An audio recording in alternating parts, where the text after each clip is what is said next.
ప్రభువునందు ప్రియ సంఘస్థులకందరికీ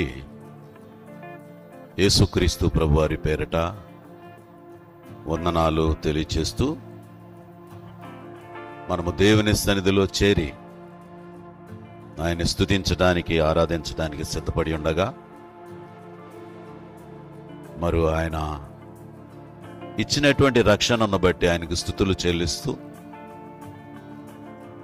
నిత్య శిక్షకు వెళ్ళిపోయే మనల్ని అగ్నిగుండము నుండి తప్పించి నిత్య జీవం వైపు అంటే ప్రభు ఉండే స్థలం వైపు నడిపించటానికి ప్రభు మనల్ని సిద్ధపరుస్తూ ఉంటుండగా మనమందరం ఒక చోట చేరి ఈ ప్రభు దినాన అంటే ప్రభు పునరుత్థాన దినాన్ని మనమందరము కూడా ఆయన సేవిస్తూ ఆయనకు స్తుతులు చెల్లిస్తూ ఇచ్చిన రక్షణను బట్టి ప్రభు నేను ఒక ధన్యుడను, ఈ గొప్ప భాగ్యం నాకు ఇచ్చావు అని ప్రభు కొరకు మనము కంప్లీట్గా పూర్ణ హృదయంతో ఆయన్ని స్తుతించడానికి ఇక్కడ చేరి ఉన్నాం. అందుకే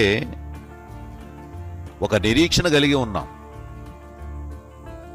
ఆ నిరీక్షణ ఈ లోకంలో ఏది కూడా మనల్ని పాడు చేయలేదు. ఆ గురి ఈ లోకంలో ఏది కూడా మనల్ని ప్రభు నుండి దూరం చేయలేదు. అందుకే ఈ గురి కట్టబడడానికి, గురిగా మనం నిలబడడానికి మనం కట్టబడినది ఎవరి మీద అంటే సజీవమైన రాయి, అదే క్రీస్తు బండ. సజీవమైన రాయి మీద మనం ఏమై ఉన్నాం? కట్టబడి ఉన్నాం. అంటే సజీవమైన రాయి మీద కట్టబడి ఉన్నప్పుడు అది అంతమవుతుందా?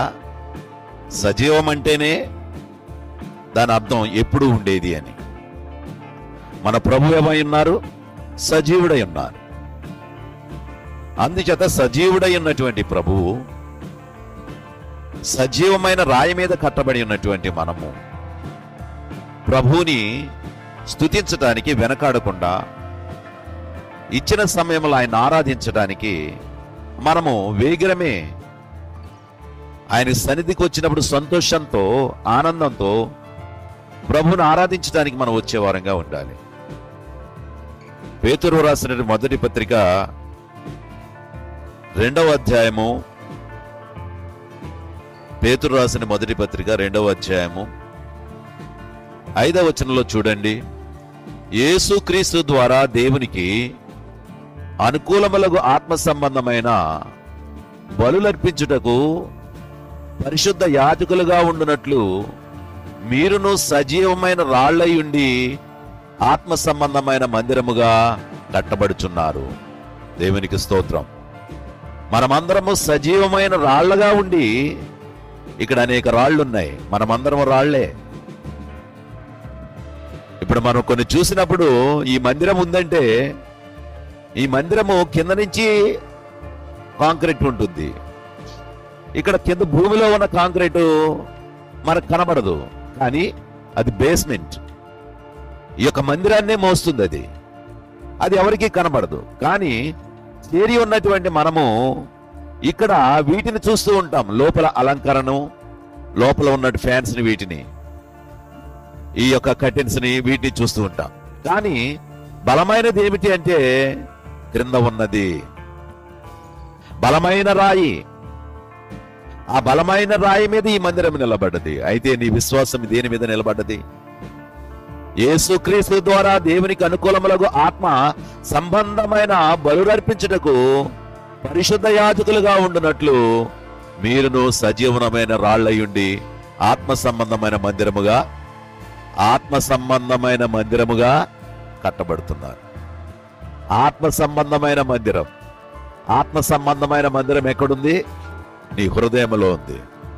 ప్రభు అన్నాడు, ఎవడైనా నా స్వరం విని తలుపు తీసిన ఎడలా నేను అతని యొద్దకు వచ్చి అతనితో, నేను నాతో అతను కలిసి భోజనం చేస్తాం. అంటే హృదయమనే ఆలయం ఇది. మనం ఇక్కడ కోరుకోవడానికి భౌతిక దేవాలయం, కానీ ఆత్మ సంబంధమైనది లోపలుంది. ఆ లోపల ప్రభుకి ఇచ్చేటటువంటి స్థలం అది. అందుచేతే ఇటువంటి ఆలయం ఇది. రెండవదిగా చూస్తే మనము ఇక్కడ భుజించే రొట్టె జీవపు రొట్టె. ఏమి రొట్టె అది? జీవపు రొట్టె.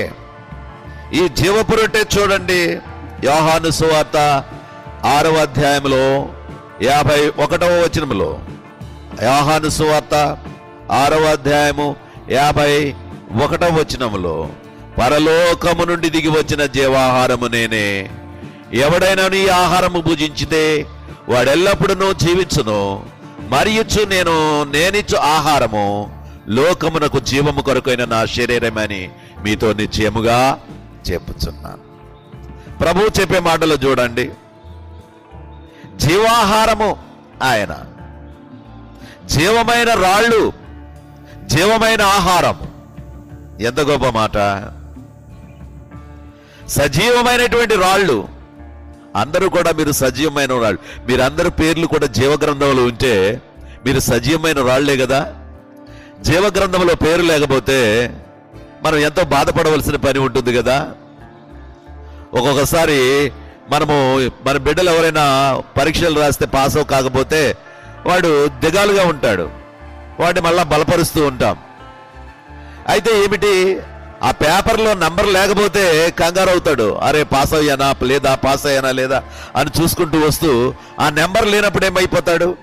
ఆ సజీవమైన రాళ్లుగా మీరు కాకపోతే, నిజంగా అక్కడికి వెళ్ళేసరికి ఏమీ లేకపోతే, భూలోకంలో మీరు చేసినటువంటి పునరుత్థాన దినాన ఆయన స్తుతులు చెల్లించి ఆయన గణపరిచే విధానం అక్కడ కనుపరచకపోతే, దానివల్ల ప్రతిఫలం లేకపోతే మన ప్రయోజనం ఏముంది చెప్పండి? ఆలోచించండి. ప్రయోజనం ఏమైనా ఉందా? మరలా భూలోకానికి వెళ్ళాము సరి చేసుకుంటామా? లేదుగా. వెళ్ళిపోయాం కదా, అక్కడికి వచ్చేసాం కదా, కాబట్టి లేదు. అందుగురించి చాలా జాగ్రత్తగా ఉండాలి. ఆయన ఆహారం, ఆ జీవాహారము నేనే, ఎవడైనా ఈ ఆహారం భుజిస్తే వాడు ఎల్లప్పుడూ జీవిస్తాడు. మూడవదిగా అంటున్నాడు చూడండి, మనం ఎన్నుకున్నటువంటి మార్గం ఏ మార్గం? అది జీవ మార్గం. మనం ఎన్నుకున్నటువంటి మార్గం జీవ మార్గం. హెబ్రీ పత్రిక చూడండి, హెబ్రీ పత్రికలో 10వ అధ్యాయంలో ఉన్నటువంటి ఆ వాక్కును మనము చూద్దాం. హెబ్రీ పత్రిక 10వ అధ్యాయము 20వ వచనంలో ఉన్నటువంటి మాట, సహోదరులారా, యేసు మన కొరకు ప్రతిష్ఠించిన మార్గమున, అనగా నూతనమైనదియు జీవము గలదియు ఆయన శరీరము అను తెర ద్వారా ఏర్పరచబడినదియునైన మార్గమున ఆయన రక్తము వలన పరిశుద్ధ స్థలమునందు ప్రవేశించుటకు మనకు ధైర్యము కలిగి ఉన్నది. ఎంత గొప్ప మాట! ఇక్కడ ఏమంటున్నాడు చూడండి, మన కొరకు ప్రతిష్ఠించిన మార్గమున, అనగా నూతనమైనదియు జీవము గలదియు కలిగినటువంటి ఆయన శరీరము అను తెర ద్వారా, ఆయన శరీరము అనే తెర ద్వారా.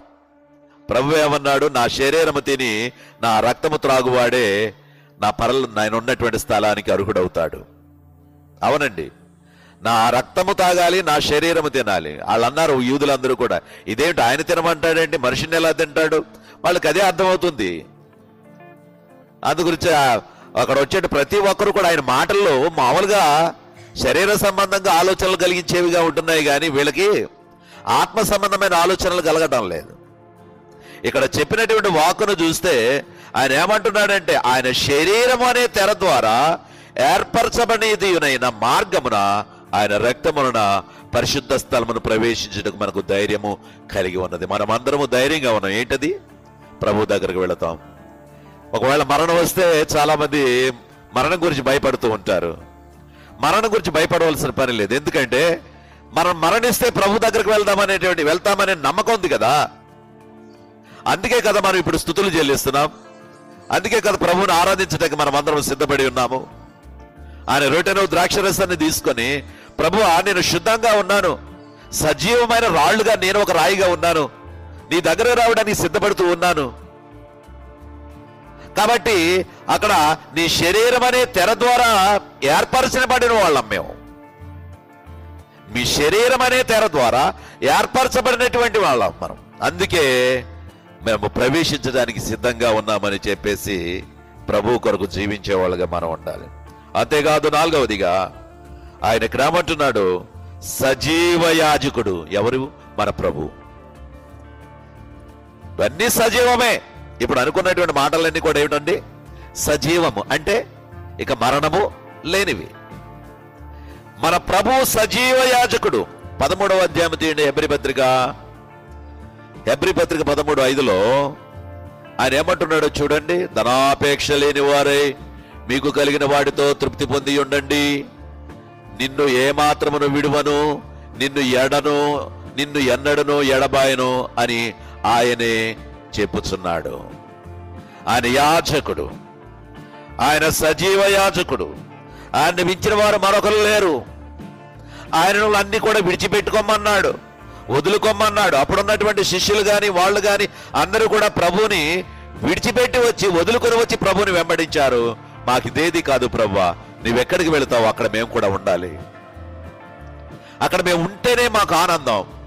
ఈ లోకాన్ని అంతా మేము పెంటగా ఇచ్చుకుంటున్నాం, ఈ లోకంలో దేన్ని కూడా ప్రేమించడం లేదు.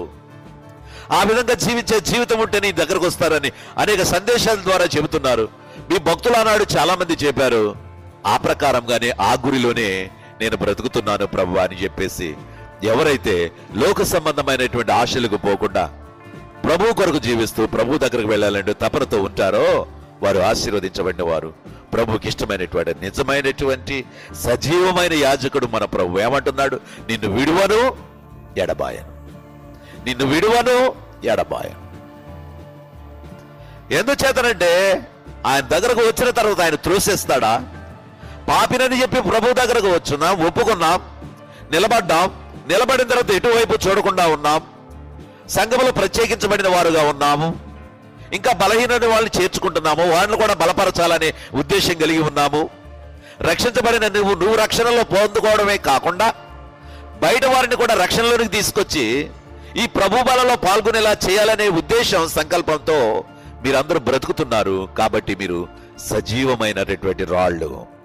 అంతేకాదు సజీవ నిరీక్షణ. ఏమి నిరీక్షణ అది? సజీవ నిరీక్షణ. ఆ నిరీక్షణకి ఇక మరణం లేదు. ఎవరో వచ్చి ఏదో చెప్తారు, నీ నిరీక్షణ పాడవలసిన పని లేదు, నీ గురి పాడు చేసుకోవాల్సిన పని లేదు. అన్ని ప్రక్కన పెట్టి నా ప్రభు నా కొరకు కల్వరి శిలువలో మరణించాడు, నా కొరకు ఆయన చనిపోయాడు, నా కొరకు ఆయన తిరిగి లేచాడు, పరలోకంలో వెళ్ళాడు, ఆయన పరలోకంలో సజీవుడిగా ఉన్నాడు. అందుగురించి నా నిరీక్షణ ఎవ్వరు కూడా చెరిపేయలేరు. నా నిరీక్షణ ఎంతో బలమైనది అంటున్నాడు. అందుకు చూడండి, పేతురు రాసినటువంటి మొదటి పత్రిక 3వ వచనం చూద్దాం. 1వ అధ్యాయం 3వ వచనం. మన ప్రభువు యేసుక్రీస్తు తండ్రి అయిన దేవుడు స్తుతింపబడును గాక. మృతులలో నుండి యేసుక్రీస్తు తిరిగి లేచుట వలన జీవముతో కూడిన నిరీక్షణ. ఏమన్నాడు ఇక్కడ?